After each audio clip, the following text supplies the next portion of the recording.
There are many reactions that result in an almost complete conversion of reactants to products. About such reactions, we say that they go to completion.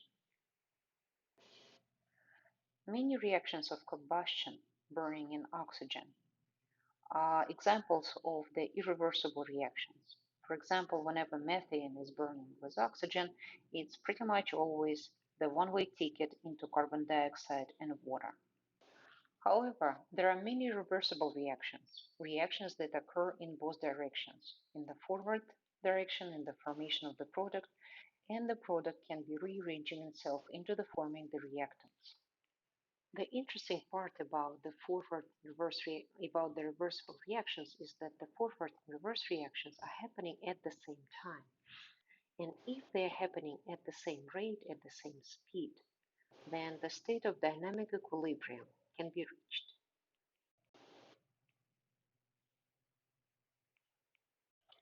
Okay, here is my favorite representation of dynamic equilibrium.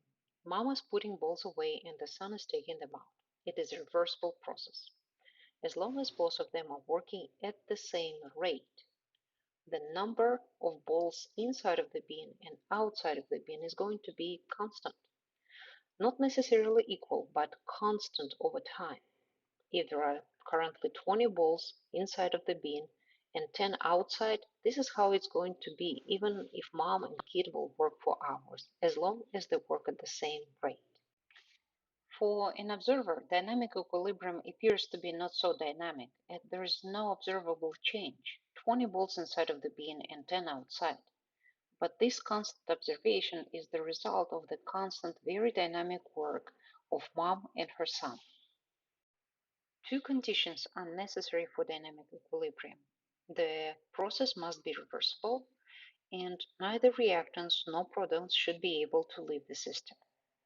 Here is the example of the reversible process. Liquid water evaporates to become a vapor, and molecules of vapor condense into the liquid uh, physical state of water.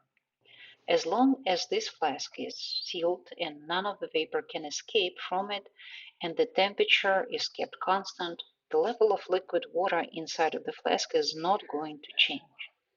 To us, it will appear as if nothing is happening. It is rather boring observation.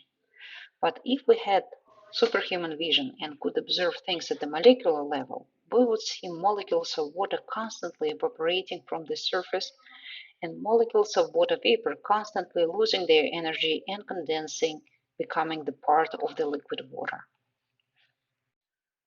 Here's another example of physical dynamic equilibrium. Let me seal this system. Okay, 0 degrees Celsius is the melting and freezing point of water. If this glass of ice water is kept at 0 degrees Celsius, there will be constant melting of some of the ice.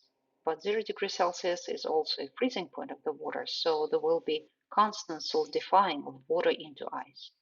To us, there will be no observable change in the amount of ice and water in the glass, but it is a result of constant melting and freezing happening at the same rate. The last example of physical dynamic equilibrium. Salt has been dissolved in water and saturated solution has been formed. But I decided to continue to feed my saturated solution with more crystals of salt.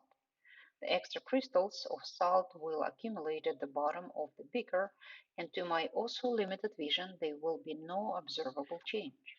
However, if I did have a supervision, I would see that crystals of sodium chloride are constantly getting dissociated into ions, while some ions of the solution come together and recrystallize.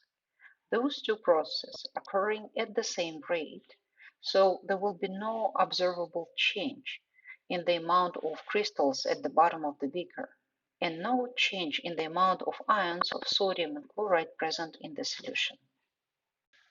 Okay, enough about physical dynamic equilibrium. Dynamic equilibrium is quite common for chemical reactions as well.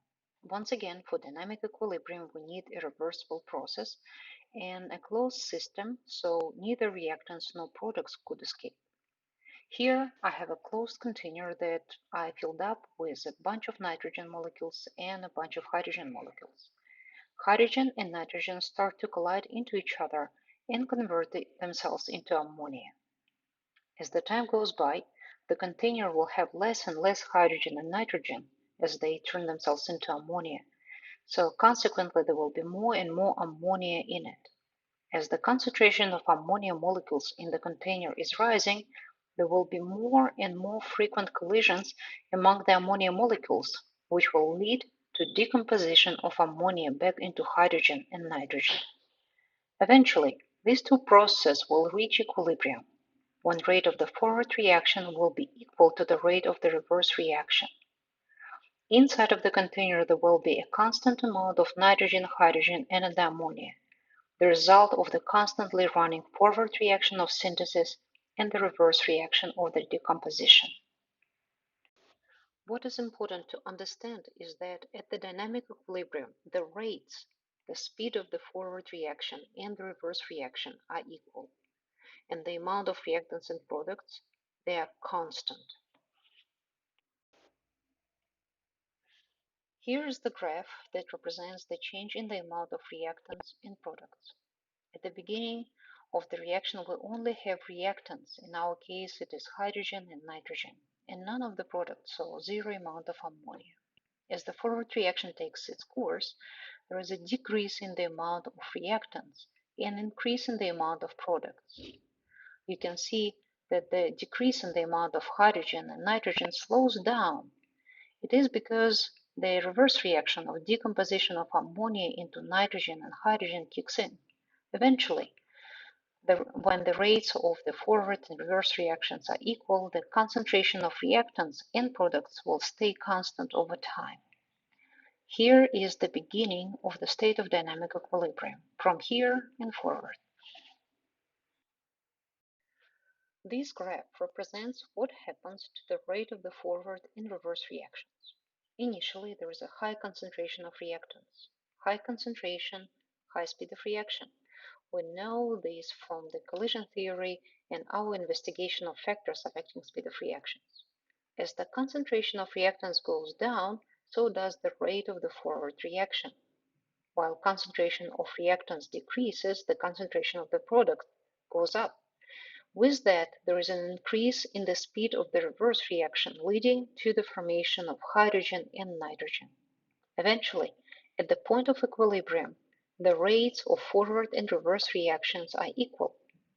Here is the beginning of the state of dynamic equilibrium, from here and forward. Here are these two graphs are side by side. At the state of dynamic equilibrium, concentration of reactants and product is constant, and the rates of the forward and reverse reactions are equal.